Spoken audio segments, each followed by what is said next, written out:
So Eric, we got to talk about the breaking news. I can't believe that, this is happening while we're recording. But it turns out AEW has just announced they have a new COO, a chief operating officer. Of course, this is I believe I've heard Jeff Jarrett pronounce it Koshé Irby. Now, I've not yet met Mr. Irby, but as I understand it, he used to work at WWE, and that's where some people you and I know first met Mr. Irby. But Tony Khan announced today that he is now the COO of AEW.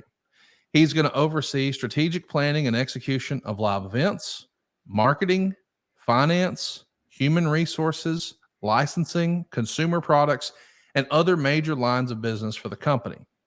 He's coming from Clemson, and he's worked for WWE, PBR, the Alliance of American Football. Here's a quote from Tony. Koshé brings decades of experience within sports, entertainment, and wrestling industries alongside an incredible work ethic and passion for our brand. As chief operating officer, he will be a phenomenal asset to AEW as we enter the next phase of the company's ongoing business development and expansion. Listen, the knock on AEW for a while has been they just needed more corporate structure. They needed more support. Maybe Tony was burning it at both ends. Maybe he needed more help. As a reminder, he has a sports data company, a football club, and the Jacksonville Jaguars. And AEW. And there's been some criticism that perhaps he was stretched too thin and doing too much, which is probably fair. So having somebody in your back pocket who's going to join your company and take that role as COO, that's got to be a value add. What do you make of this news, Eric? Hard to comment on too much because I don't know the individual. I don't know what he did in WWE. I think bringing in highly qualified, experienced management can only be a good thing. I don't think that that's AEW's biggest problem in terms of where they're at. Their biggest problem is creative. And until that is solved, none of these other areas, marketing, licensing, for example, nobody's going to be interested in licensing your property unless your property becomes legitimately successful. Those are all things that come with success and growth. I don't know that someone who's operating in the capacity traditionally of a COO is going to have enough impact on those specific areas you just mentioned to really matter too much in the short or even midterm. Long-term, yes. And if that's the strategy, it was a good decision on Tony's part. I think Tony, and I've said this a million times, Tony definitely does need to surround himself with qualified, experienced, legitimately successful people in their respective areas of discipline, particularly when it comes to the on-camera product, because that's what's seriously suffering. But if bringing in someone like Mr. Irby, is that his name? Yep. Is able to take some pressure off Tony, if Tony's actually engaged in a lot of those areas, if he's able to come in and take some pressure off Tony so Tony can focus more on creative, then potentially that's a good thing, particularly if there's other people working with Tony in creative that can actually learn how to produce a television show because they don't know how to produce television. And there's enough people there that do. It's just a matter of, will Tony listen? Will Tony take guidance from people who know more than he does? That's what it always comes down to, especially with strong personalities. I don't know that Tony's a strong personality per se. He's a unique personality, and he's got all the money, and he's funding it himself. So that gives him, it gives him a very, very loud voice, clearly. But learning how to delegate and recognizing one's strengths and weaknesses is an ongoing process for most people. It certainly is for me, has been for me, and still is. And I think Tony would be really well served to bring in people like Mr. Irby and others who can assist in the areas that AEW needs the most. That's in creative. Jen Pepperman's there. Jen Pepperman, great resource. Will he listen to her? Will he take some guidance? And just experiment with another way of doing things and give it enough time to see if it's a better process or not. There are people there in AEW right now. He doesn't have to hire anybody. He just has to learn how to listen and delegate and give some people enough room to fail. Well, I for one am glad that they got some more help in there. I know that, you know, it's a startup. We got some growing pains. We're working for that second contract. This is going to be a big year for AEW. So I hope it feels like they've got a lot of momentum right now. Like, you know, we've seen some really, really fun episodes in a row now, and we've seen really fantastic Raws. It feels like we've got a lot of momentum in the wrestling business. And Josh Henney has a great question that I wanted to ask you. He's sitting with us as a live studio audience member from adfreeshows.com. He says, social media usually spoils everything. How great is it that WWE is creating anticipation still? What can they be doing to make it work? I mean, the anticipation, I think you nailed it earlier, of wondering, like, what did The Rock whisper? And by the way, I think what he said is, if you're trying to practice your lip reading, I'm going to make you bleed tonight. And then he did at the end. It was awesome. It was well done. And hopefully we'll see more of that in WWE programming in the future. And I don't know, is that because Vince is out?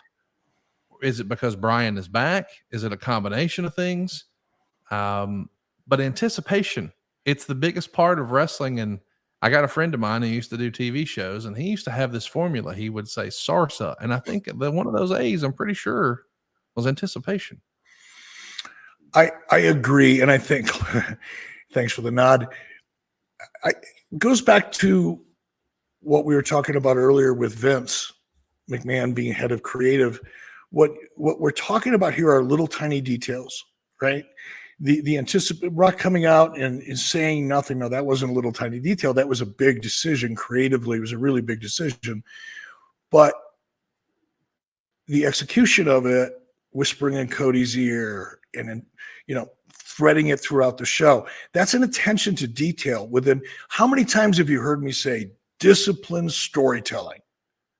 And I'm wondering how many people that have heard me beat on that drum, just without mercy, beat that drum, talking about disciplined, well-structured story. And that's what we're seeing. Disciplined and well-structured, meaning little details, and stringing those little details together to create a narrative. And creating a narrative that creates questions. It's not brain surgery. It's a craft. It's an art. It's a subtlety. But it's hard to reach that level of storytelling when you're constantly changing gears and shifting on the fly and changing basic stories on the fly and adding things in at the last minute. You lose that continuity. You lose the discipline within the structure of a story, so that you're getting plot points along the way that create the anticipation that makes everything work.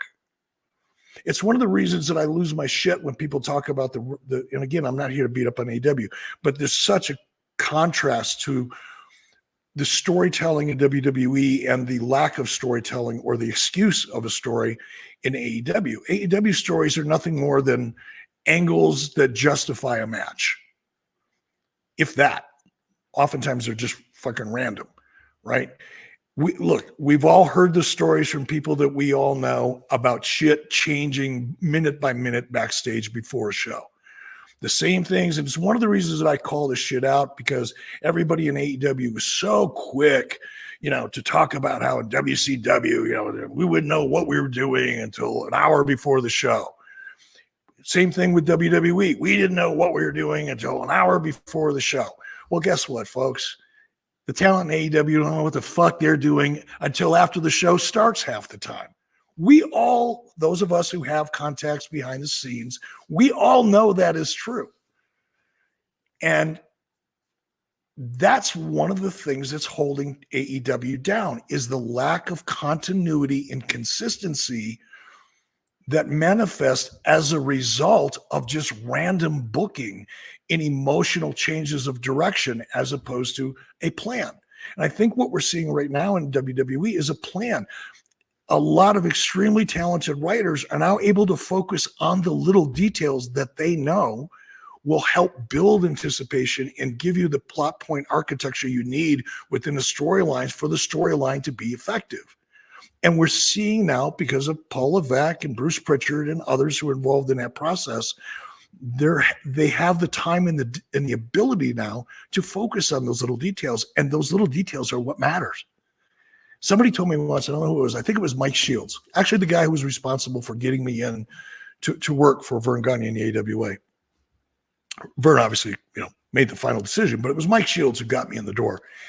And Mike Shields, I'm pretty sure it was him, told me one time that great television is nothing more than great attention to a lot of little details. All television is little details. And the better you are at putting those little details together and crafting them into an arc of a story that builds anticipation and then pays off at the end, much like Blue Chew. The better you are at that, the higher performance your storytelling process is, the higher performance the story will deliver for you. And that's what we're seeing. And I don't think it's like anybody woke up and learned how to do it in WWE. I think now, because of the structure in the process and the way things have changed with Paul Levesque in charge, along with his team, I think you're seeing the best of great writing talent coming out and manifesting on the screen.